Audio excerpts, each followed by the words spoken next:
The Surge 2 review. The Junkyard Souls, or better to say Scrap Souls, is back. In far better state than Surge 1 this time. So let's rate the game properly. First section is the story. Airplane crashed down, you on the airplane of course, and of course you survived. The little girl that was with you was taken away, and off you go to find her. Simple story with bigger plotline as you traverse the world, which I won't spoil. Your main character is mute again, of course, and it's not the same guy from the Surge 1. In Surge 1, you started in a wheelchair and became a killing machine without any background story whatsoever. At least now, background story for your character is a war veteran. Same as in Surge 1, most of the story you'll discover in audio logs that you'll find along the way. 6 out of 10 for story. Game bugs and optimization. Major upgrade from the Surge 1 also. Still, a few stutters will appear, bugs also, few crashes here and there too. I experienced frame drops in only one area of the game. Fast loading times, it's optimized well. It needs some polishing to be cool, that's a fact. 7 out of 10 for this section. Game time.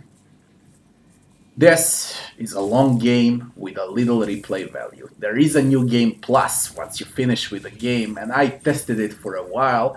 A bit of story is changed, some new enemies appear, different placements, tougher enemies a bit, but frankly it's just more of the same.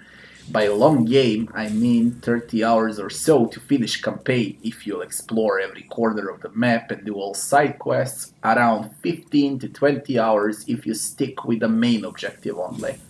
8 out of 10 for game time. Next section is game difficulty. It's a hard game, you'll die a lot. It's not for casual players. In my opinion, it's 8 out of 10 because I wish it was a bit harder. This game, it suffers from one huge problem. Bosses, they're easier than some regular enemies, and that's not cool at all. Next section, maps and graphics. Well, what I said about Surge 1 applies for the Surge 2 also. Graphics are fine, nothing special, but still fine. What's not fine is the design choices. Everything in this game melts together. It's very hard to spot distant objects or items. Buildings and monsters all have sharp edges, and it's really painful for your eyes when you play this game. It's far better to watch gameplay than to actually play the game. There is no minimap, so you'll need to remember places when you backtrack, and that's a very hard thing to do when everything looks the same. Harbor map and downtown are pure examples why sci-fi style doesn't fit in a Souls-like genre. In Souls, for example, you don't have a map because everything is unique and it's different. Castles, forests, swamps, dungeons, tombs, rooftops. In Surge 2, minimap should be available because everything looks the same. Same colors are everywhere, same sharp edges on your character, on his weapons, on enemies, on buildings, on buses. I never liked the style of Surge, but at least it's a bit better than in Surge 1. 6 out of 10 for maps and graphics. Gameplay. What do you do in this game? You'll roam around trying to figure out where to go and what to do in at least 50% of time. Then backtrack with newly acquired skills. They added some Metroidvania stuff in the game too. Backtracking in Surge 2 is a pain in the ass, by the way. You'll kill enemies, you'll farm body parts and materials, upgrade, roam around again, fight, die from falling mostly, and repeat till you figure out how to reach the boss. So is gameplay satisfying or not? That's the most important question. Well, two sides of the coin. Action and fighting are satisfying, but they can become repetitive since enemies will respawn non-stop. Exploring is not rewarding at all, it's a chore. Maps are confusing and everything looks the same, so backtracking is fucking disgusting.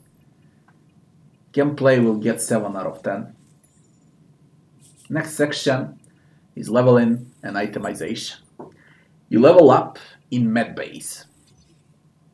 They also work as a checkpoints, or better to say, medbays are your save zones. Well, you farm scrap, you upgrade health, stamina, and your batteries. You gain scrap by killing enemies. Cutting off enemies' body parts will provide you with crafting materials that you'll invest to upgrade your armor or weapons. To put it short, you'll raise numbers only on your existing gear. Higher damage, bigger armor, stronger resistances, and so on. The higher your level is, the more implants you can equip. Implants, they'll provide you with various bonus effects like have more health packs available, spend less stamina while dodging, hitting or blocking hits, and so on. Items are basically enemies' body parts, or better to say, their full sets. Boss weapons are also included when you kill them in a specific way. You need to cut off their arms. All in all, the Surge 2 has a lot of variety in leveling and itemization, so I'll give it an 8 out of 10. Next section is NPCs and enemies. Very, very, extremely annoying NPCs in the game. And there are plenty of those. Most of them are just pure time wasters. All are fully voice acted though. Enemies, well, human robotic enemies, robotic human enemies, robots, and one monstrosity. That's all you get to fight with. Human robots covered in different armor sets with different weapons. AI is solid. AI is actually good.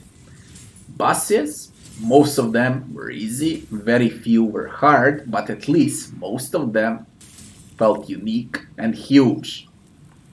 7 out of 10 for NPCs and enemies. Last section is music and sound. Great sound effects. Solid, if not anything else. A bit annoying voice acting.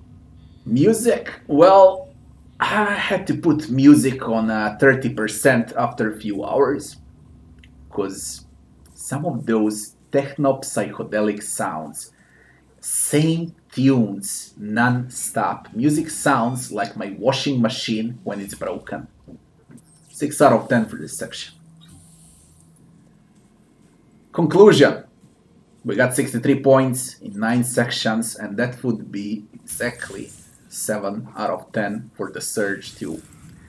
To sum it up, it's far better than Surge 1. It's bigger, faster, it's optimized better, but it still lacks something. I think it lacks soul. That's what it lacks. It lacks soul. There is no soul in this game. And I'm not speaking about Souls-like genre soul. I'm speaking about inner soul. That inner something that makes you wanna play it.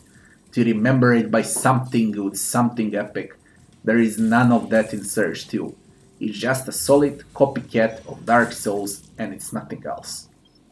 Now, should you buy or wait for sale? If you're suffering for your dose of souls, then buy it. If not, just wait for a bloody sale. It's really not worth it for a full price.